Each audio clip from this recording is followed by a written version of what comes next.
আমিও করতে যাই ও তুই আর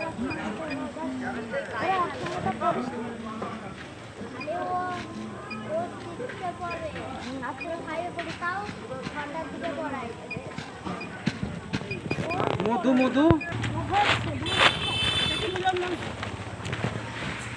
এই বাবু একটু এদের বাড়িতে খবর দিতে পারবি? কি নামটা বিজন আছে না চিনিস? কি করছিস মেয়েদের নাম কি তাও জানি না। কি গো কিসের মেয়েদের নাম? এই যে বিজন কাকার আছে না, বিজন মধু মধুর বাড়ি ফোন করছি। আচ্ছা এখন নাম আচ্ছা এই করো এক জায়গায় 30 কেজি দাও 50 মাল 50 30 কেজি দাও 20 কেজি দাও 50 কেজি। হ্যাঁ, তাহলে বস্তা করলো।